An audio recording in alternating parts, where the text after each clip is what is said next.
सबसे अधिक थी। 1988 में पंजाब में बाढ़ की स्थिति थी, लेकिन अब की बार 2025 की 1988 से भी अधिक था। तीन प्रमुख नदियों में तो सामान्यतः रावी सबसे ज़्यादा अब की बार हमको प्रभावित किया है, सतलज और व्यास का भी है, लेकिन घग्गर के पानी ने भी एक तरह से काफ़ी कुछ एक तरह से चुनौती आ गई। घग्गर में भी जो पानी का लेवल था वो अब की बार सबसे अधिक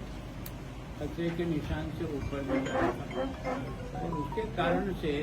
घग्गर से प्रभावित जो एरिया है उसमें विशेष प्रकार का मानव हानि तो इतनी नहीं हुई, लेकिन फसलों की और बाकी प्रकार के जो नुकसान है वो हुए। तो मैं स्वयं भी इसीलिए आया था कि कम से कम एक बार, समय तो काफ़ी गुजर रहा है, लेकिन अभी भी आपके यहाँ घग्गर खतरे की बिंदु के आसपास ही चल रही है। पिछले 2 दिन में थोड़ा सा 1 फीट पानी जरूर उतरा है, लेकिन अभी भी अपन उसको एकदम सेफ नहीं कह सकते। और आपके यहाँ बाढ़ का जो कारण मैंने यहाँ आकर के समझा है कि इसके जो तटबंध हैं उनके जहाँ जहाँ भी कमजोर भाग है उनके टूटना और उनको बचाना, ये सबसे बड़ी चुनौती है, क्योंकि उसके कारण से ही फ्लड का पानी ज़्यादा फैल सकता है। लेकिन ये अच्छा रहा कि सब लोगों ने, विशेष करके यहाँ पब्लिक ने भी एक तरह से प्रशासन के साथ जुड़ करके जितने भी तटबंध टूटने की स्थिति थी उस सबको सेम बैग लगा करके लोगों ने मदद करके, प्रशासन ने, आर्मी ने, सभी ने मिलकर के व्यवस्था की। उसके कारण से इस नुकसान से तो बच गए। लेकिन जो समस्या मुझे यहाँ समझ में आई कि घग्गर का जो है ऊपर का एरिया जहाँ से पानी जाता है वो काफ़ी बेड चौड़ा है, लेकिन जैसे ही आगे जाते हैं पुलिया के पास के बाद से नीचे की जो है ना उसकी चौड़ाई कम होती चली गई, तो उसके कारण से उसको पानी को लेने की क्षमता कम हो जाती है, तो उससे तटबंध ज़्यादा इफेक्ट होते, ज़्यादा टूटते हैं। लेकिन इसके बारे में मैंने जब जानकारी की तो पता लगा कि इस पर एक घग्गर का लिटिगेशन 30 वर्षों से सुप्रीम कोर्ट में पेंडिंग चल रहा है, हरियाणा और पंजाब के बीच में, और उसके कारण से कोई उसका स्थायी समाधान नहीं मिला। लेकिन मैं सोचता हूँ पंजाब के स्थायी समाधान के लिए इनकी बात सुनने के बाद लगा कि जहाँ जहाँ कमजोर पॉइंट है, जहाँ से घग्गर ओवरफ्लो कर सकती है, पानी का फैलाव हो सकता है, उसको जितना मजबूत किया जा सके कि उसके कारण से उसको बचाया जा सके। 30,000 हेक्टेयर का यहाँ पानी के अंदर जो फसलों का नुकसान हुआ है उसका आकलन हो रहा है। थोड़ा बहुत जो है ना मानव हानि हुई है वो तो 2-3 हुई है, लेकिन अभी जो है पशुओं की हानि भी यहाँ बहुत कम है वैसे सामान्यतः, केवल पानी के फैलाव से कारण से। लेकिन बिल्डिंगों को नुकसान होने का अनुमान सारा खत्म होने के बाद पूरा लगेगा, तो उसका भी अंतर मैं सोचता हूँ कि सरकार ने भी, प्रधानमंत्री स्वयं आए थे, लेकिन वो अधिकांश जो है ना आपकी बॉर्डर एरिया में अमृतसर और यहाँ जहाँ बहुत ज़्यादा फिटिंग था रावी से, उसको देख करके, लेकिन उन्होंने पूर्ण आश्वस्त किया था कि हम तो ये जो 1600 करोड़ देखे, ये तो टोकन आपके जो अभियान इस समय चल रहे हैं उसमें कोई अवरुद्ध नहीं आए, आपकी जितना भी है। बाकी सारा टीम जो आई है वो एनालिसिस करने के जाने के बाद जो रिपोर्ट देगी उसके आधार पर किसान को भी, मकान को भी, पशुओं की हानि को भी, और विशेष प्रकार के जो कुछ भी डैमेज हुए हैं प्रॉपर्टी उसके बारे में भी, और एक भविष्य में इन जिलों में जिनमें बाढ़ आती है वहाँ कम से कम भविष्य में एनडीआरएफ की टीम के वेल इक्विप किया जाए, ऐसे साधन उनके पास उपलब्ध हों कि ताकि वो तुरंत उसके बारे में। मुझे बहुत अच्छा लगा कि यहाँ आर्मी के कारण से और सभी के सामूहिक प्रयास से, मतलब पब्लिक का लॉस उतना नहीं हुआ। सर लगातार मांग की जा रही है कि जो डैम है उनका कंट्रोल पंजाब के हाथ में दिया जाए, तो आज इतनी बाढ़ की मैं सोचता हूँ कि कंट्रोल अभी किसी के पास है, लेकिन कंट्रोल से पानी छोड़ने के पहले सारे के सारे नीचे को सूचना देते हैं कि हम कितना पानी रिलीज कर रहे हैं। और वो रिलीज करने के बाद कोई 12 घंटे बाद आता है, कोई 14 घंटे बाद आता है, कोई 6 घंटे बाद आता है। तो सिस्टम तो है कि आपको अपने अपने एरिया में करना है, उसके कारण से उतना लॉस नहीं हुआ। लेकिन ये जो प्रमुख आपके स्टोरेज हैं, रणजीत सागर एक स्टोरेज है, बागरा एक स्टोरेज है और पोंग एक स्टोरेज है। इन तीनों के स्टोरेज के कारण से जो माधवराज बैराज है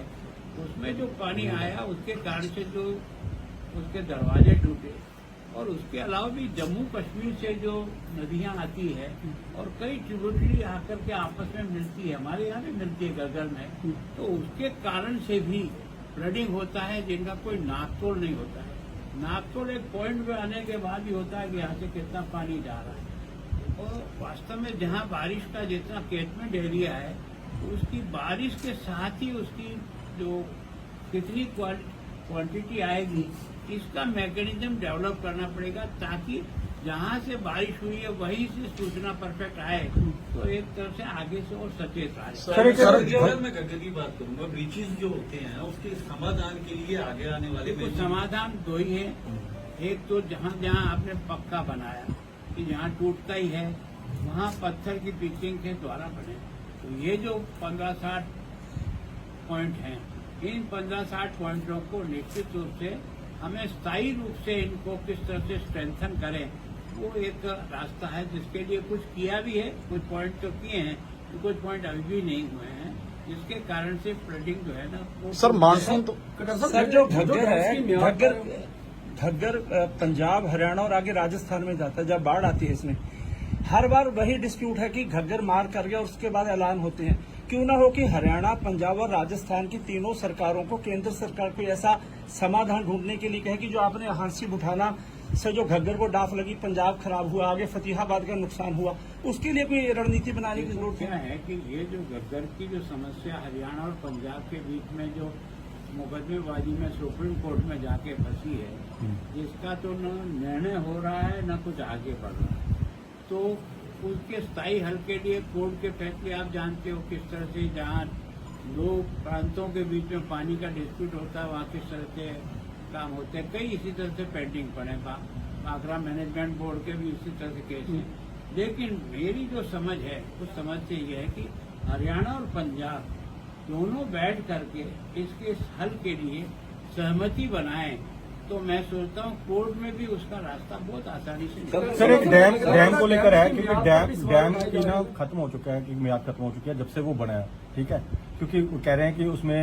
मतलब काफी डैमेज कर सकता है, कि इसकी सिल्ट भी बहुत ज्यादा जमी हुई है। एक एनजीओ ने एक प्रेस कॉन्फ्रेंस की है कि उसके बारे में आप कैसे देखते हो इस चीज को लेकर? क्योंकि मैं सोचता हूँ ये जो तीनों डैम है ना, इन तीनों डैमों के बारे में कोई डाउट क्रिएट होने का सवाल पैदा नहीं है। मट्टी तो आएगी, क्षमता कम होगी, इसमें तो कोई दो राय नहीं, क्योंकि जैसे जो सिल्टिंग आती है वो आखिर आएगी तो उसी डैम में, तो उसका जो स्तर है वो तो बहुत ऊपर और बड़े ऊपर के लेवल पर निर्णय करें। लेकिन जो हमारी कैपेसिटी है उसको मेंटेन करना और उसके आधार पानी को समय पर रिलीज कर देना और नीचे के लोगों को सतर्क करके ही पानी रिलीज किया जाए,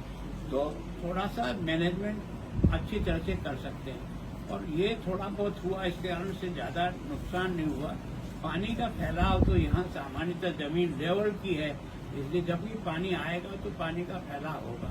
तो फसलों को नुकसान तो सर जो सेंटर ने अनाउंसमेंट की है 1600 करोड़ की, उस पर सियासत बहुत हो रही है पंजाब में। 1600 करोड़ अनाउंसमेंट की सेंटर ने। मैं सोचता हूँ समझने में अंतर है। ये तो केवल और केवल एक टोकन है। आपका कोई काम आज चल रहा है रिलीफ का या जनता के सहयोग का, उसमें कोई विघ्न नहीं पड़े, आपको तुरंत पैसे हो जाए। और उसके बाद तो असेसमेंट होने के बाद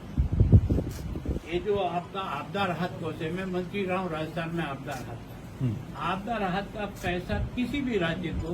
केंद्र सरकार का कभी नहीं रुकता है, चाहे आपदा आए चाहे नहीं आए, वो आपके खाते में जाकर डाल दिया जाता है। उसके अनुसार स्टेट का जो शेयर होता है वो भी उसी फंड में रहता है। तो संकट आने पर एक बार कहीं इंतजार करने की जरूरत नहीं है। उस पैसे का उपयोग 3 साल नहीं किया कोई बात नहीं, 4थे साल आ गया तो आप तुरंत कर दीजिए। सर